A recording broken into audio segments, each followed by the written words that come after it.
সুপ্রিয় শিক্ষার্থী, সকলের প্রতি আন্তরিক শুভেচ্ছা অভিনন্দন। বাংলাদেশ উন্মুক্ত বিশ্ববিদ্যালয়ে যেখানে বসে আমাদের এই প্রোগ্রামটি দেখছিলেন, আমি অনিমেষ দাস, আমার পক্ষ থেকে আন্তরিক শুভেচ্ছা অভিনন্দন। আজকে বাংলাদেশ উন্মুক্ত বিশ্ববিদ্যালয়ে বিশেষ একটি গুরুত্বপূর্ণ বিষয় সম্পর্কে আলোচনা করব। এটা হচ্ছে ইংলিশ ল্যাঙ্গুয়েজ স্কিল। অর্থাৎ ইংলিশ ল্যাঙ্গুয়েজ স্কিল কিন্তু আপনাদের নিকট অত্যন্ত গুরুত্বপূর্ণ, যেহেতু অনেক শিক্ষার্থী দীর্ঘদিন পড়ালেখা থেকে বিচ্ছিন্ন থেকেছেন। এবং ইংলিশ ল্যাঙ্গুয়েজ স্কিল কথার অর্থ হচ্ছে ভাষা দক্ষতা। অর্থাৎ ভাষা দক্ষতা আপনাকে সম্পর্কে জানতে হবে।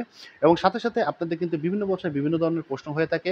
এখানে আপনাদের সাধারণত এ পার্ট এবং বি পার্টে প্রশ্ন কিন্তু শিখে থাকে। এ পার্টে ৮টা প্রশ্ন থেকে আপনাকে ৪টা প্রশ্ন উত্তর করতে হবে, এবং বি পার্টে ৪টা প্রশ্ন থেকে ৮টা প্রশ্ন থেকে ৪টা প্রশ্নের উত্তর করতে হবে। এ পার্টের ভিতরে আপনাকে যে সমস্ত বিষয়গুলো থেকে থাকে, ১ নম্বর হচ্ছে গিয়ে একটা প্যাসেজ দেওয়া থাকে, সেই প্যাসেজ থেকে ৪টা প্রশ্নের উত্তর দেওয়া থাকে। What is the passage, what is the main idea of the passage, what is the main idea and subordinate idea of the passage, synonym antonym, অথবা আপনাকে মেক মিনিংফুল সেন্টেন্স। এই কোয়ালিটির আপনাকে ৫টা প্রশ্নের ভিতর থেকে ৪টা প্রশ্নের উত্তর করতে হবে। এখানে মার্ক থাকে ২০। এরপরে থাকে হচ্ছে প্যারাগ্রাফ থাকে। তো প্যারাগ্রাফ থাকে আপনার ২টা দেওয়া থাকে। প্যারাগ্রাফ ২টা থেকে একটা প্যারাগ্রাফ পড়তে হয়, অর্থাৎ ২০ মার্কের। এখানে একটু কথা বলে রাখা ভালো যে আমরা এসএসসি ইন্টারমিডিয়েটে আমরা প্যারাগ্রাফ লিখেছি সাধারণত ১০ মার্কের। এখন কিন্তু প্যারাগ্রাফে ২০ মার্ক। সেক্ষেত্রে প্যারাগ্রাফ আপনাদের লিখতে গেলে আপনাদের অবশ্যই 250 ওয়ার্ডস বা 200 ওয়ার্ডের ভিতরে আপনারা প্যারাগ্রাফটা লেখার চেষ্টা করবেন।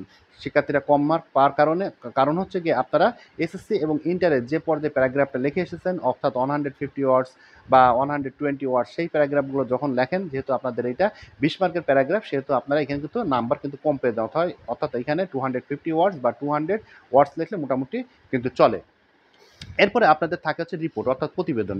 প্রতিবেদনটা কী জিনিস? যেখানে কোনো একটা সড়ক দুর্ঘটনা ঘটেছে, কোথাও ডাকাতি হয়েছে, কোথাও অগ্নিসংযোগ হয়েছে, কোথাও হচ্ছে গিয়ে বৃক্ষরোপণ অভিযান হয়েছে, বিশ্ব মাদকাসক্তি দিবসে ইত্যাদি উপলক্ষে কিন্তু রিপোর্ট হয়ে থাকে। অর্থাৎ রিপোর্ট কিন্তু আপনাদের একটা প্রশ্ন থাকে, রিপোর্টের সাথে সাধারণত একটা প্রশ্ন অ্যাডও করা থাকতে পারে, হোয়াট ইজ রিপোর্ট, রিপোর্ট কী? রিপোর্ট হচ্ছে গিয়ে এক কথা হচ্ছে প্রতিবেদন। আচ্ছা, এরপরে কি থাকে? এরপরে থাকে আপনাদের স্টোরি থাকে, যেখানে ২০ মার্ক থাকে। স্টোরি ২ প্রকার, একটা হচ্ছে লাইন আউট স্টোরি, একটা হচ্ছে সিম্পল স্টোরি। এরপরে থাকে হচ্ছে কি স্টোরি কী জিনিস? স্টোরি হচ্ছে কি একটা প্যাসেজ দেওয়া থাকবে, এই প্যাসেজ থেকে আপনাকে আম আ নামকরণ করতে হবে, অর্থাৎ যে সম্পর্কে প্যাসেজটা দেওয়া থাকবে সেই সম্পর্কে নামকরণ করতে হবে, এবং প্যাসেজের একটা টাইটেল লেখা লাগবে, এবং যেইটুকু প্যাসেজে দেওয়া থাকবে সেইটুকু লিখে তারপর আপনাকে প্যাসেজটা সম্পন্ন করতে হবে। এরপরে থাকে হচ্ছে কি একটা শর্ট প্যারাগ্রাফ অনেক সময় থাকে, এবং শর্ট প্যারাগ্রাফের সাথে দেখা গেল একটা লেটার থাকে বা ডায়লগ থাকে। যদি শর্ট প্যারাগ্রাফ থাকে সেক্ষেত্রে প্যারাগ্রাফের মার্ক থাকে ১০, এবং যে লেটারটা থাকে তার মার্ক ১০ থেকে থাকে। তবে লেটার কম্পালসারি আপনাদের থাকে, বন্ধুর নিকট যে কোনো বিষয় সম্পর্কে লেটার কিন্তু আপনাদের কম্পালসারি অবশ্যই কিন্তু থেকে থাকে। এরপরে থেকে থাকে হচ্ছে ডায়লগ থেকে থাকে। এরপরে আপনাদের বিভিন্ন পত্রিকায়, আপনার এলাকায় নলকূপ বা আপনার এলাকায় ডাকঘর স্থাপন বা বিভিন্ন বিষয় সম্পর্কে কিন্তু আপনাদের কিন্তু কী থেকে থাকে? লেটার থেকে থাকে। এরপরে থেকে জব অ্যাপ্লিকেশন থেকে থাকে, অর্থাৎ চাকরি সম্পর্কে যে কোনো একটা পত্র থেকে থাকে। এরপরে কি থেকে থাকে? এরপরে কিন্তু আপনাদের বিগত বছরে দেখা যায় যে একটা ম্যাচিং দিয়েছিল, এবং সেখানে আরেকটা রিয়ারেন্স দিয়েছিল ১০, ২০ মার্কের। এবং এখানে আরও অনেকগুলো বিষয় থেকে, সেগুলো হচ্ছে কম্পোজিশন থেকে থাকে। অর্থাৎ এইগুলো বিষয় থেকেই কিন্তু আপনার মূলত প্রশ্নগুলো সাধারণত এসে থাকে।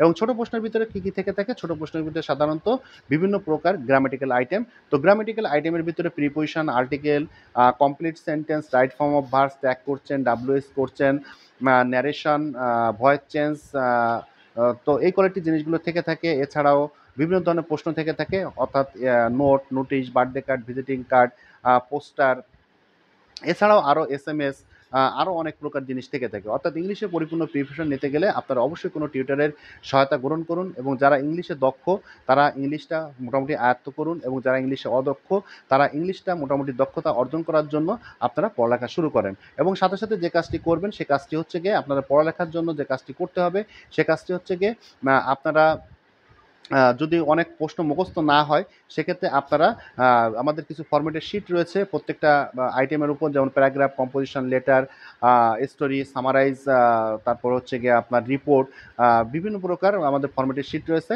এই ফরম্যাটের শিটটি নিতে পারেন, অর্থাৎ একটা প্যারাগ্রাফ, একটা কম্পোজিশন, একটা রিপোর্ট, একটা স্টোরি, একটা সামারি, এগুলো মুখস্থ করলে মূলত আপনি যে কোনো প্যাসেজ, যে কোনো paragraph, composition, letter, dialogue, job application, তারপর হচ্ছে গিয়ে সামারিজ, যে কোনো কিছু কিন্তু আপনারা লিখতে পারবেন। এই কারণে আপনারা আমাদের অনলাইন ক্লাসটি করুন, এবং সাথে সাথে আপনারা পড়ালেখায় মনোযোগ দিন।